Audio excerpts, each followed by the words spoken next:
लेकिन लास्ट में जो धमाके होंगे उसमें सारी दुनिया 4.5 लाख को छोड़ करके सबको शरीर छोड़ना पड़ेगा। 4.5 लाख में भी बहुत से ऐसे विधर्मी आत्माएं हैं, दूसरे धर्म के छिलके वाली, उनको भी सेक लगेगा,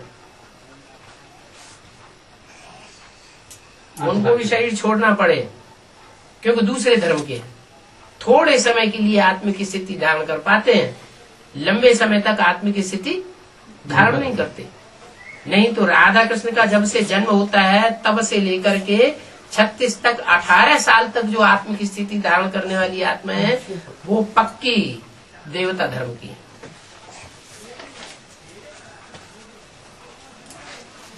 उनके शरीर जो कंचन काया बनेंगे, उस कंचन काया वाली आत्माएं जो है उनसे जन्म लेने वाले बच्चे वो अविनाशी है, 5000 वर्ष तक पाठ में जाते हैं। क्यों? क्योंकि सतयुग में जो जन्म लेंगे पहले जन्म में, वो कौन से धर्म की आत्माएं जन्म लेने वाली होंगी?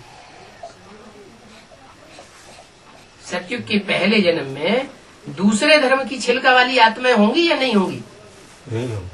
हाँ? सतयुग में देवता जो सनातन धर्म आत्मा होता है वही होता है, वही होंगी।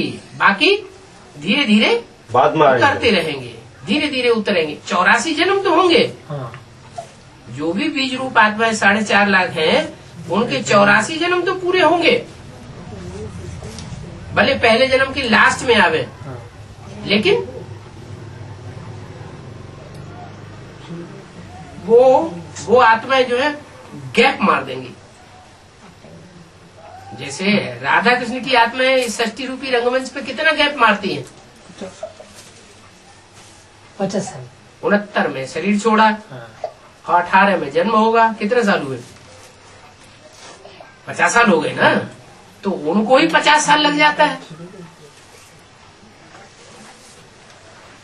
तो वो तो है चंद्रवंश की पक्की। कौन? ब्रह्मा और सरस्वती, वो तो चंद्रवंश के हीरो हैं। तो उनको ही जब 50 साल का टाइम लग जाता है, तो जो और धर्म के जो बीज हैं जिनमें दूसरे धर्म का छिलका चढ़ा हुआ है, उनके और भी टाइम कम हो जाता है। तो वो जन्म लेते रहेंगे। कब तक लेते रहेंगे? जब तक इस्लाम धर्म में कन्वर्ट होने वाली आत्मा ऊपर से नीचे न उतर आए। वो कब उतरेगी? न? सतयुग के पहले जन्म के अंत में।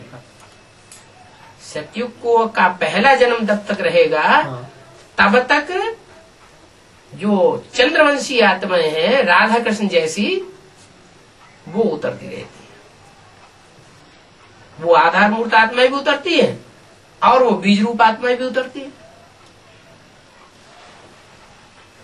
क्या सारी आत्माएं उतर आती है, तब फिर जाकर के वो इस्लाम धर्म की जो आत्मा है बीज, वो उतरेगी। नहीं, वो क्या नाम, ये इस्लाम धर्म का जो आधार मूर्त है नारायण, वो नारायण ऊपर से आकर के जन्म लेगा। और उसको जन्म देने वाला भी कौन होगा? नारायण को जन्म देने वाला नारायण ही तो होगा, कि कोई दूसरा होगा? नारायण होगा। तो कृष्ण की आत्मा ही नारायण बनने के बाद अपनी आयु पूरी होने पर वो दूसरे धर्म में कन्वर्ट होने वाला जो नारायण है उसको जन्म देती है। फिर तो फिर दूसरों का जन्म होना शुरू हो जाता है। ऐसे ही आगे चल करके ये जनसंख्या बढ़ती चली जाएगी। पहले जन्म में 9 लाख से कितने बनेंगे? दुपट्टी हैं?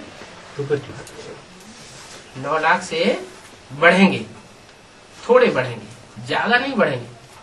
और दूसरे जन्म में और ज्यादा बढ़ेंगे, ऊपर से और ज्यादा उतरेंगे, तीसरे जन्म में और ज्यादा उतरेंगे। इस तरह 8 जन्म में 2 करोड़ आबादी हो जाएगी।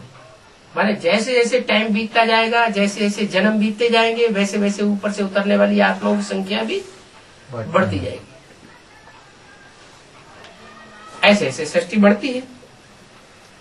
तो तुम तो नई दुनिया को जानते हो, तुम्हारे लिए तो जैसे कि कल ही नई दुनिया सुखधाम होगी, और कलयुग में मनुष्यों के लिए 40-50 हजार वर्ष है।